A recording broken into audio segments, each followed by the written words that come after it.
హైదరాబాద్లో ఉగ్రవాద కార్యకలాపాలపై అటు గోషామహల్ ఎమ్మెల్యే రాజా సింగ్తో పూర్తి అప్డేట్స్ మా చీఫ్ న్యూస్ కోఆర్డినేటర్ కేఎస్ అందిస్తారు. ఏ అలజడి జరిగినా అందరి చూపంతా నిఘా వర్గాల చూపంతా హైదరాబాద్ మీదే ఉంటుంది.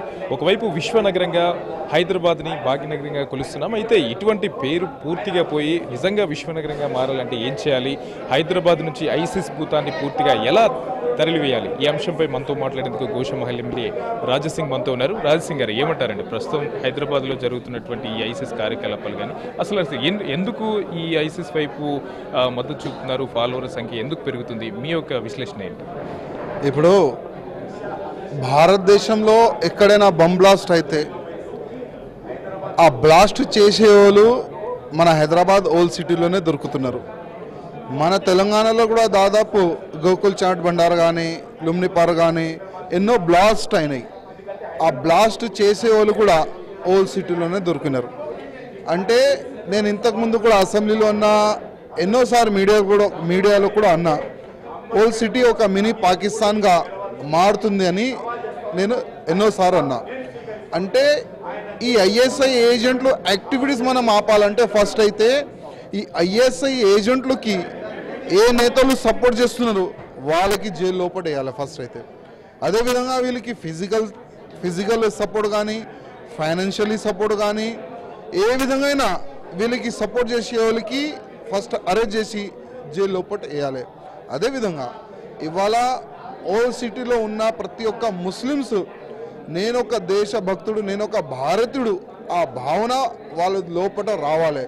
ఇప్పుడు కొంతమంది ఉంటున్నారు మన భారతదేశం ఫుడ్ తిని, మన భారతదేశంలో పుట్టి, మన భారతదేశంలో ఉండి, కానీ వాళ్ళ ఆలోచన ఏంది, భారతదేశం పైన యుద్ధం చేయాలి, మేము ఒక ఐఎస్ఐ ఏజెంట్లు తయారు కావాలి.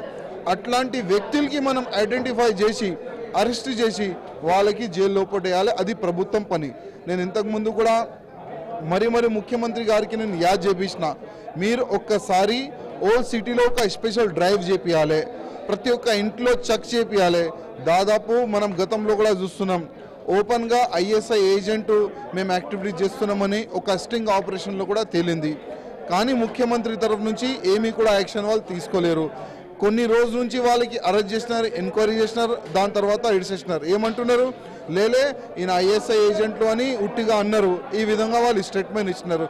నేను ముఖ్యమంత్రి గారికి చెప్తున్నా, ఒక మినీ పాకిస్తాన్ మారుతుంది, దానికి ఆపే బాధ్యత మీకు ఉంది. గతంలో మీ ఇంటి చుట్టుపక్కల కూడా రెక్కి నిర్వహించినట్టుగా కూడా దర్యాప్తు సంస్థల్లో తేలింది. అసలు ఏం జరుగుతుందంటే పాత బస్తీలో ఉన్నటువంటి చాలా ఏరియాల్లో కూడా ఇప్పటికీ పోలీస్ టీమ్స్, దర్యాప్తు సంస్థలు కానీ వెళ్ళలేనటువంటి దుస్థితి అక్కడ కనిపిస్తుంది మనకు ప్రధానంగా. ఇప్పుడు అది మీరు వాస్తవమే మీరు చెప్పినారు. ఇంతకుముందు కూడా మా ఇంటి పైన ఐఎస్ఐ ఏజెంట్లు వచ్చి మొత్తం రెక్కి చేసి పోయినారు. దాని తర్వాత వాళ్ళు అరెస్ట్ కూడా అయినారు. అరెస్ట్ అయిన తర్వాత కూడా వాళ్ళు ఓపెన్గా అన్నారు, మేము ఒక ఎమ్మెల్యే ఇంటికి కూడా రెక్కి చేసినాం, వాళ్ళకి సంపని కూడా మేము ప్లాన్ చేసినామని వాళ్ళు కూడా ఒప్పుకున్నారు. ఇప్పుడు ఈ ఒక్కటి కాదండి, నేను అంటున్నా కదా, దాదాపు 200-300 ఐఎస్ఐ ఏజెంట్లు మనకు ఓల్డ్ సిటీలో దొరుకుతారు. ఇది మేము అంటే ఇది ముఖ్యమంత్రి గారు కొద్దిగా విని మీరు ఒక్కసారి మీరు స్పెషల్ డ్రైవ్ చేయండి. మీరు ఆల్రెడీ చేస్తున్నారు, కానీ ఎక్కడ చేస్తున్నారు, ఎక్కడ చేయాలి మీరు అక్కడ చేస్తలేరు, ఎక్కడ చేయాలి అక్కడ చేస్తలేరు. అంటే ఎంఐఎంకి భయపడి మీరు ఏమీ కూడా మీరు చేస్తలేరు. ఓల్డ్ సిటీలో మీరు తెలంగాణని కాపాడుకోవాలంటే, ఈ ఐఎస్ఐ యాక్టివిటీస్ ఆగాలంటే మీరు ఫస్ట్ అయితే నేను చెప్పిన మాటలపైన మీరు ధ్యానం చేయండి. వీళ్ళకి సపోర్ట్గా ఎవరు ఉన్నారు ఫస్ట్ వాళ్ళపైన ఎంక్వైరీ చేసి వాళ్ళకి లోపడేయండి. అదేవిధంగా సోషల్ మీడియాలో ఎక్కువ ఐఎస్ఐ ఏజెంట్లు అంటే దానికి ప్రభావితం అవుతున్నారు. అట్లాంటి వ్యక్తులు ఎవరు, అట్లాంటి సోషల్ మీడియాలో వాళ్ళకి ఎవరు ఆకర్షిత చేస్తున్నారు, వాళ్ళు కూడా మీరు ఐడెంటిఫై చేయండి. మీరు చేస్తేనే ఇది మంచిగా ఉంటుంది రిక్వెస్ట్ చేస్తాను. ఆల్మోస్ట్ నేషనల్ అంటే దర్యాప్తు సంస్థలు కానీ, సెట్ కానీ, రాష్ట్రంలో ఉన్నటువంటి పోలీస్ విభాగాలన్నీ కూడా మొత్తం జల్లెడపట్టినా కూడా ఎక్కడో ఒక చోట ఈ ఐసిస్ మూలాలు అనేది కూడా పాత బస్తీ నుంచే ప్రారంభమవుతున్నాయి, హైదరాబాద్లో ఉన్నటువంటి పలు ప్రాంతాల నుంచే ప్రారంభమవుతున్నాయి. అంటే ఇంత నిఘా ఉన్నా కూడా ఐసిస్ అనేది ఎట్లా అసలు హైదరాబాద్లో ఎందుకు ఇక్కడ యూత్ని టార్గెట్ చేస్తుంది అని మనం అనుకోవచ్చు. హైదరాబాద్లోనే ఎందుకు టార్గెట్ చేస్తున్నారు? హైదరాబాద్ ఏంటంటే ఎన్నో సంవత్సరాల నుంచి అక్కడ కొద్దిగా కమ్యూనల్ వాతావరణం ఉంది. గతంలో కూడా ఆ మక్కా మస్జిద్ బ్లాస్ట్ కానీ ఇంతకుముందు అయోధ్యలో జరిగిన కొన్ని ఇష్యూస్ కానీ కొంతమంది సోషల్ మీడియాలో ఇట్లాంటి ఇష్యూస్ చెప్పి మీరు ముస్లిమ్స్, మీరు మన ఇస్లాం గురించి చేయాలి, మన ప్రాణాన్ని ఇచ్చి మన ఇస్లాంని మనం కాపాడుకోవాలి, ఈ విధంగా అంటే తప్పుల మాటలు చెప్పి ఈ విధంగా యూత్ని వాళ్ళు అట్రాక్ట్ చేసి ISISలో వాళ్ళు చేర్పిస్తున్నారు. దీనికి ఎక్కువ ప్రభావం అంటే సోషల్ మీడియాలోనే. ఆల్రెడీ మన కేంద్ర ప్రభుత్వం ఈ సోషల్ మీడియాలో ఎవరెవరు ఇట్లాంటి చేస్తున్నారు యాక్టివిటీస్ వాళ్ళపైన నిఘా పెట్టినారు. కానీ స్టేట్ గవర్నమెంట్కి నేను రిక్వెస్ట్ చేస్తున్నా, నేను మరీ చెప్తున్నా, ఇప్పుడు గతంలో కూడా ఒక స్ట్రింగ్ ఆపరేషన్లో మేము ISISకి యాక్టివిటీస్గా ఎక్కువ పాల్గొతున్నాం, మేము కూడా దాంట్లో ఉన్నామని ఒక నేషనల్ మీడియాలో వాళ్ళు ఒప్పుకున్నారు. దాని తర్వాత ఏం చేసినారు, వాళ్ళకి అరెస్ట్ చేసినారు, ఎంక్వైరీ చేసి మళ్ళీ దానికి ఇడ్చేసినారు. ఎందుకు? MIM ప్రెషర్లోనే వాళ్ళకి ఇడ్చేసినారు. ఓపెన్గా అసదుద్దీన్ ఓవైసీ ఏమంటున్నారు, ఇప్పుడు సాధ్వి ప్రజ్ఞా సింగ్ ఠాకూర్కి ఏ విధంగా లీగల్గా సపోర్ట్ వాళ్ళు ఇచ్చినారు కదా, అదేవిధంగా మేము కూడా మా పిల్లలకి మేము లీగల్గా కానీ ఫైనాన్షియల్ కానీ సపోర్ట్ చేస్తున్నాం, దానికి తప్పు ఏముంది అని అసదుద్దీన్ ఓవైసీ చెప్తున్నారు ఓపెన్గా. అంటే వాళ్ళు ఓపెన్గా వచ్చేసినారు, మేము ISIకి సపోర్ట్గా నిలబడుతున్నాం. అంటే ఇట్లాంటి నేతలు కానీ ఇట్లాంటి ఫైనాన్షియల్లీ సపోర్ట్ చేసే వాళ్ళు నిలబడుతున్నారని ఎక్కువ మంది ISIలో చేరుతున్నారు. ఎందుకంటే వాళ్ళకి ఫిజికల్ సపోర్ట్ వస్తుంది, ఫైనాన్షియల్లీ సపోర్ట్ వస్తుంది. ఎక్కడి నుంచి వస్తుందని మీరు అనుకుంటారు సపోర్ట్ అంతా? అంటే మెయిన్ MIM నుంచా, లేకపోతే ఏదైనా కంట్రీస్కి సంబంధించి ఏదైతే ISIS ప్రభావిత ప్రాంతాల్లో ఉన్నటువంటి ఈ దేశాలు ఏవైతున్నాయో అక్కడి నుంచి అనుకోవచ్చు? అంటే గతంలో కూడా MIM ఏముంటుందంటే ఇక్కడ ఉన్నటువంటి ఉగ్రవాద చర్యలకు కానీ దీనికి కానీ మేము బాధ్యులం కాదనేది కూడా వాళ్ళ నుంచి ఆరోపణలు వస్తున్నాయి. ఇటువంటి నేపథ్యంలో అసలు ఇదంతా ఎక్కడ జరుగుతుందని మీరు అనుకుంటారు? మీ పరిశోధనలో ఏం తెలియదు.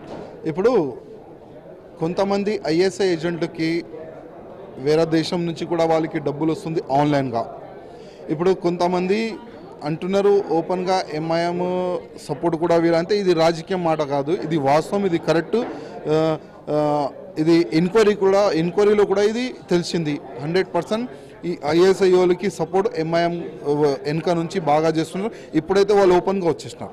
ఇప్పుడు గతంలో మనం చూస్తే మొన్న ఒక నేషనల్ మీడియాలోనే అసదుద్దీన్ ఓవైసీ ఏమన్నాడు, వాళ్ళకి సపోర్ట్ చేసినారు, ఇప్పుడు మేము కూడా మా పిల్లలకి సపోర్ట్ చేయాలి. మీ పిల్లలు ఎవరు? ISI ఏజెంట్లా మీ పిల్లలు ఎవరు?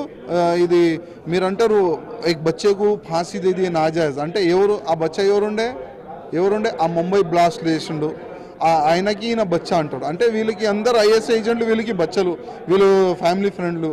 ఫస్ట్ అయితే వీళ్ళ పైన మనం ఎంక్వైరీ పెడితేనే దీనికి మనం ఆపొచ్చని నా ఉద్దేశం. ఇది మొత్తానికి రాజసింగ్ గారు చెప్పింది. అంటే ప్రధానంగా హైదరాబాద్ లాంటి ఏరియాలో ISIS టార్గెట్ చేయడానికి ప్రత్యేకించి గత కొన్ని రోజులుగా జరుగుతున్నటువంటి ఒక కమ్యూనల్ ఫీలింగ్, దీన్ని ఆశ్రయంగా చేసుకొని చాలా దేశాలు ISISని ఇక్కడ పూర్తి స్థాయిలో విస్తరించాలనే ప్రయత్నం చేస్తున్నాయనేది కూడా అంటున్నారు. దీన్ని సమగ్రంగా అంటే పూర్తివంతంగా తిప్పికొట్టాలంటే ప్రభుత్వాలు, నిఘా వర్గాలు గట్టిగా పనిచేయాలి.